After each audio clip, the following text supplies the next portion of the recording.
മകൾ വീണ ഉൾപ്പെട്ട കേസിൽ കോടതിയിൽ സമർപ്പിക്കപ്പെട്ട കുറ്റപത്രത്തെക്കുറിച്ചുള്ള ചോദ്യത്തിൽ മാധ്യമപ്രവർത്തകനോട് വീണ്ടും തട്ടിക്കേറി മുഖ്യമന്ത്രി.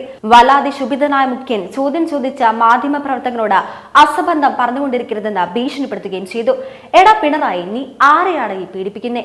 ഊരിപ്പിടിച്ച വാളന്റെ ഇടിയിലൂടെ നെഞ്ചും വിരിച്ച് നടന്നെന്ന വീരവാദം ഇളക്കിക്കൊണ്ടിരിക്കുന്ന മുഖ്യന് മാധ്യമങ്ങളെ കാണുമ്പോൾ മാത്രം മുട്ടിടിക്കും. പിന്നെ വായിൽ തോന്നിയതൊക്കെ അങ്ങോട്ട് വിളിച്ചു പറയുകയും ചെയ്യും. കുലംകുത്തി, കടക്കുപുറത്ത്, പിപ്പിടി വിദ്യ, അതുക്കും മേലെ അങ്ങനെ നീളുന്നു പിണറായി സർക്കാരിന്റെ പദപ്രയോഗങ്ങൾ. ഇപ്പോൾ ഇത് CMRL എക്സാലോജിക് ഇടപാടിൽ SFIO സമർപ്പിച്ച കുറ്റപത്രത്തെ സംബന്ധിച്ച് ചോദിച്ച ചോദ്യമാണ് മുഖ്യമന്ത്രിയുടെ സമനില തെറ്റിച്ചത്. എങ്ങനെ തെറ്റാതിരിക്കും?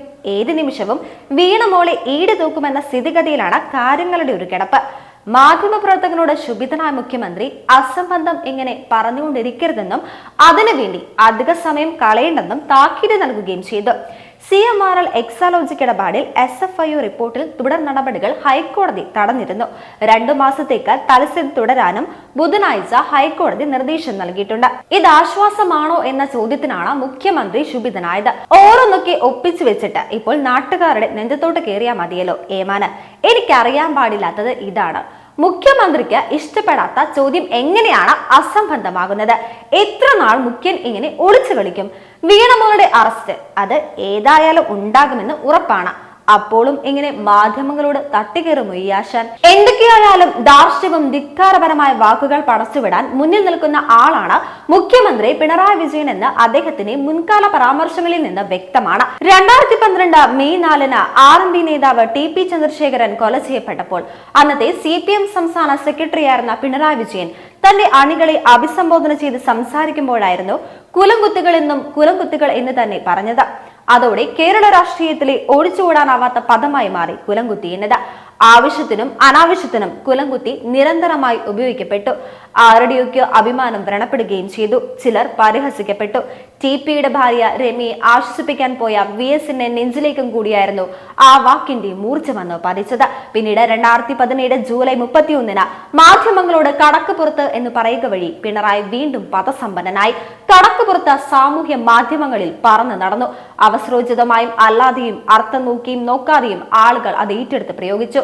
സംസ്ഥാനത്ത് നടന്ന രാഷ്ട്രീയ സംഘർഷങ്ങളുടെ പശ്ചാത്തലത്തിൽ BJP RSS പ്രവർത്തകരുമായി സമാധാന ചർച്ചയ്ക്ക് എത്തിയപ്പോഴായിരുന്നു റിപ്പോർട്ട് ചെയ്യാനെത്തിയ മാധ്യമങ്ങളോട് മുഖ്യമന്ത്രി കടക്കുപുറത്ത് എന്ന് പറഞ്ഞത്. രാഷ്ട്രീയ നിലപാടുമായി യോജിക്കാൻ പറ്റില്ലെന്നും പറഞ്ഞ പാർട്ടി വിട്ടുപോയ NK പ്രേമചന്ദ്രനെ ഉന്നം വെച്ചുകൊണ്ട് നടത്തിയ പരനാറി പ്രയോഗവും പിണറായിയുടേതായ അക്കൗണ്ടിലുള്ളതാണ്. പരനാറി എന്നാൽ അന്യർക്ക് ദുർഗന്ധം വമിക്കുന്നവനെന്നാണ്. ഒരു തരത്തിൽ പറഞ്ഞാൽ പരദ്രോഹം തന്നെ. പിന്നീട് നികൃഷ്ട ജീവി എന്ന പ്രയോഗം താമരശ്ശേരി ബിഷപ്പിന് നേർക്ക് തൊടുത്തുവിട്ടു. 2007-ൽ തിരുവമ്പാടി MLA മത്തായി ചാക്കോയുടെ മരണവും അന്ത്യകൂദാശ വിവാദവുമായി ബന്ധപ്പെട്ടാണ് പിണറായി നികൃഷ്ട ജീവി പ്രയോഗം നടത്തിയത്. 2013-ൽ ഡിസംബർ 7-ന് താമരശ്ശേരി രൂപതയിൽ നേരിട്ട് കൂടിക്കാഴ്ച നടത്തിയാണ് ആ പിണക്കം തീർത്തത്. 2018 നവംബർ 20-ന് ശബരിമല വിഷയത്തിൽ കോൺഗ്രസ് പാർട്ടിയുടെ നിലപാടിനെ പിണറായി ട്രോളിയത് ഒക്കച്ചങ്ങളായി എന്ന കൊളോക്കിയൽ പ്രയോഗത്തിലൂടെയായിരുന്നു. കോൺഗ്രസുകാര് BJPയുടെ ഒക്കച്ചങ്ങളായി നടക്കുകയാണല്ലോ എന്നായിരുന്നു മുഖ്യമന്ത്രി എന്ന് പ്രതികരിച്ചത്. 2022 മാർച്ച് 21-നാണ് കണ്ണൂരിലെ പാനൂരിൽ നടന്ന പൊതുയോഗത്തിൽ സിൽവർ ലൈൻ പദ്ധതിയെക്കുറിച്ച് പറഞ്ഞു തുടങ്ങിയ മുഖ്യമന്ത്രി പിപ്പിടി വിദ്യയിലേക്ക് എത്തിയത്. പിപ്പിടി വിദ്യ എന്നതിന്റെ അർത്ഥം പേപ്പിടി എന്നാണ്. പേപ്പിടി എന്നാൽ ഭീഷണിപ്പെടുത്തുക, ഭയപ്പെടുത്തുക എന്നൊക്കെയാണ് മലയാളം ലെക്സിയൻ വോളിയം 8 പേജിൽ 845-ൽ വിശദമാക്കിയിരിക്കുന്നത്. ഭയപ്പെടുത്താനായി പറഞ്ഞുകൂട്ടുന്ന പൊയ് വാക്കുകളെയാണ് പിപ്പിടി വാക്കുകൾ എന്ന് പറയുന്നത്. കേരളിന്റെ പേരും പറഞ്ഞ് കേരളത്തിലെ ജനങ്ങളെ ഭയപ്പെടുത്തുന്ന പ്രതിപക്ഷത്തിന്റെ പിപ്പിടി വിദ്യ തന്റെ അടുക്കൽ ചെലവാകില്ലെന്നാണ് പിണറായി അർത്ഥമാക്കിയിരിക്കുന്നത്.